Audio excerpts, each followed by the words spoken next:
Ma mère, Dieu et Sylvie Vartan, de Ken Scott, avec Leila Bekti, Jonathan Cohen, Joséphine Japy, entre autres. Ça raconte l'histoire d'une famille d'immigrés marocaines dans les années 60, et qui continue jusqu'aux années 2000, surtout concentrée sur la relation mère-fils.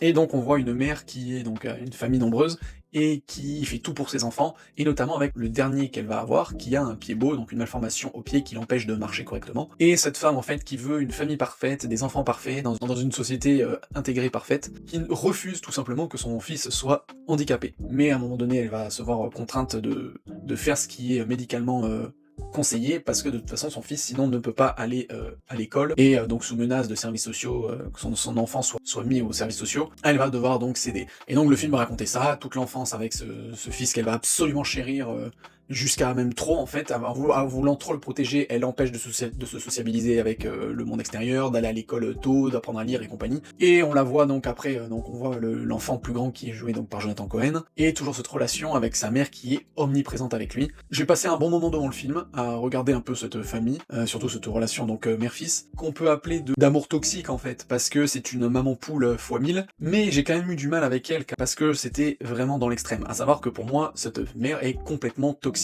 et surtout mauvaise en fait pour son enfant. Mais c'est là que j'ai bien aimé aussi, c'est toute l'ambiguïté de ce genre de relation parent-enfant. Ça m'a fait penser à plein d'autres histoires où les enfants deviennent des virtuoses dans la musique, ou des champions du monde dans un sport par exemple, parce qu'en fait ils ont été traumatisés dans leur enfance. Et là je revois un peu ça, dans le sens où au final son fils, alors pour tout ce qui est du pied beau et de machin, c'est bizarre parce que je trouve qu'au final ça sert presque à rien dans le film, parce qu'à partir du moment où il est grand, ça a eu apparemment aucune répercussion quoi. Mais bon, en tout cas voilà, ce qui est intéressant c'est de voir que la mère en fait elle a façonné la vie de son enfance. Par exemple, elle va le mettre dans une école de danse classique alors qu'il est à peine opéré pour avoir son pied, pour pouvoir marcher comme les autres. Donc déjà, si tu montres le niveau de la mère, enfin voilà, elle est complètement... pour moi, elle est tarée, enfin elle est vraiment trop toxique. Mais en fait, en faisant ça, elle a vraiment conditionné la vie de son gosse, elle l'impose à devenir avocat, elle lui fait arrêter ses études de théâtre. C'est elle qui presque lui fait rencontrer sa femme. Enfin, en fait, on se rend compte que toute sa vie, elle est façonnée par sa mère. Toutes ces personnes-là qui ont été façonnées beaucoup trop par leurs parents, est-ce que ces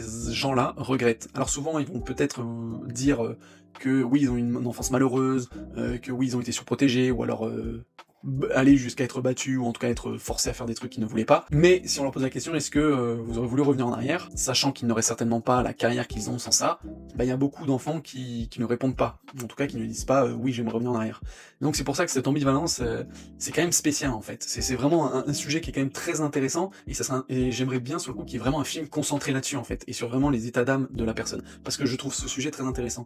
Là dans le film c'est pas aussi poussé, mais c'est vrai qu'il y a ce truc là qui se dégage. Il a une bonne situation au final, il a une belle vie, dramatique, ça vous verrez dans le film, malgré le fait qu'il ait été étouffé par sa mère, alors étouffé d'amour, elle a jamais été violente ou quoi que ce soit avec lui, et que du coup il en a eu marre un peu de cette oppression de sa mère, mais pourtant qui a fait que, en fait, grâce à elle, il a pu accéder à plein de choses. Donc voilà, c'est vraiment sur ce point-là, j'ai trouvé ça intéressant. Après, le film en soi, voilà, il ne m'a pas plus captivé que ça, voilà, ça reste une petite histoire sympa. Jonathan Cohen, j'adore le type, je le trouve vraiment drôle comme mec, mais en tant qu'acteur, même là, c'est un film, alors il met de comédie dramatique, mais on est plus dans le drame que la comédie, et je trouve que justement, peut-être parce qu'on le connaît trop, il a trop une tête atypique, enfin du coup voilà, pour moi, on s'en rappellera pas de lui comme un acteur dramatique quoi. Et après oui, si, une chose que je voulais noter, c'est Sylvie Vartan. Alors déjà, je ne connaissais pas, je connaissais le nom de la chanteuse, mais je connaissais pas ses chansons, ni même si elle était vivante ou pas, et comme le film, il y a toute une histoire avec elle, à un moment donné, on voit Sylvie Vartan interviewée par Jonathan Cohen, jeune. Et alors là, mais c'est une horreur, c'est une catastrophe. Quand j'ai vu la scène, j'étais mal à l'aise,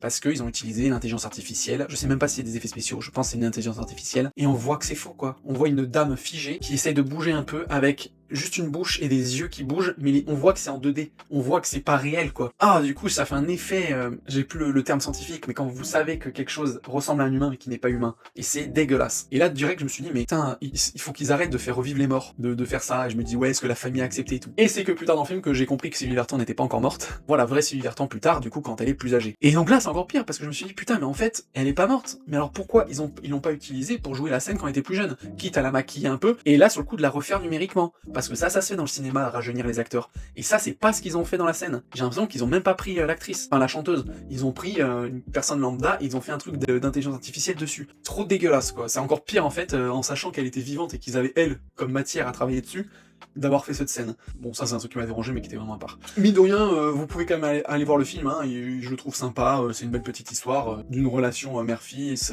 plutôt pleine d'amour et de toxicité, quoi.